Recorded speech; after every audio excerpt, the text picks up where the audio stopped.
My husband and sister have been secretly hooking up behind my back whenever I'm not around, and now I realize there's no one I can truly call my family. Posted by you/cheatersuck12. I can't move. If I move, it becomes real, and I have to accept what I saw and think about what's next. I came home from work early and saw my sister's car, thinking maybe she was dropping off some food from her job. But no, I walked in and saw my husband and sister naked in my kitchen, the kitchen I paid for. As soon as I registered what I saw, I got into my car and left. I kept driving, just driving until I found the hotel I'm at now. I don't want to believe it. I don't know what to do. My sister, my only family, my best friend, the one who's supposed to be there for me and support me.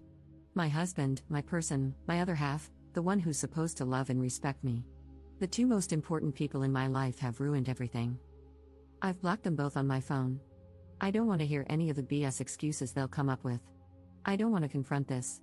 I want to go back to this morning when everything was fine. Update 3 days later. Sorry for not replying to comments or updating, things have been hectic. I didn't think I needed to explicitly say this, but by naked, I meant they were completely naked and having sex in the kitchen. I admit mentioning that I paid for the kitchen was odd and kind of funny, but anyone who knows me knows that the kitchen is my pride and joy. So yes, when I saw my sister and husband having sex in my kitchen, it stuck with me. And yes, they did see me. When I got to the hotel, I cried for a few hours and just wanted to tell someone, anyone.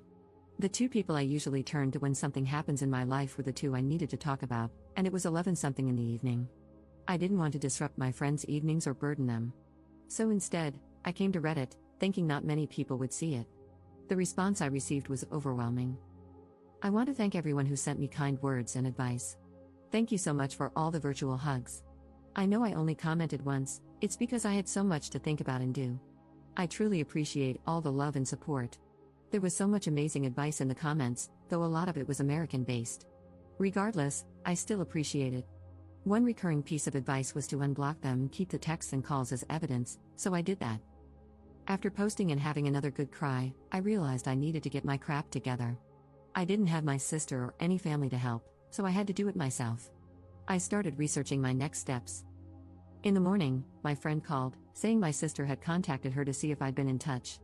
I told her what happened, and she very kindly offered me her spare room and took her day off work to help me sort things out. I called in sick at my job, and with her help, I began making progress. I reached out to a friend who works at a bank, and she helped me start sorting out my finances. My friend also found me a lawyer to consult.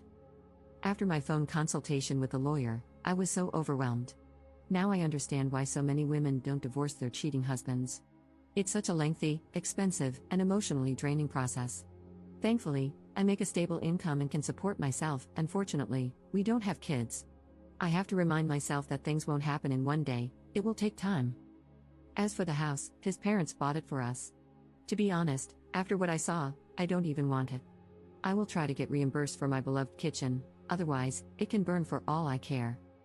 This whole situation has been incredibly draining, but I knew I had to talk to them. There's no coming back for my husband, and when I checked his messages, they said exactly what I expected. I'm sorry. It's not what it looks like. We didn't mean for it to happen. Please come home. I love you, and so on, just absolute BS. A small part of me thought maybe I could forgive my sister since we only have each other. But after reading her messages, all hope was lost. She used the same excuses our father used when he cheated on our mother and abused us, and she echoed the same things our mother would say when excusing his behavior and abusing us herself. I spoke to her this morning and asked her to tell me straight up, who, what, where, when, and why. She told me that back in July, when I went on a girls' trip, she was at our house and joked to my husband that I'd cheat on him during the trip because that's what always happens. He said no, and they joked about it, but then she suggested he get even with me.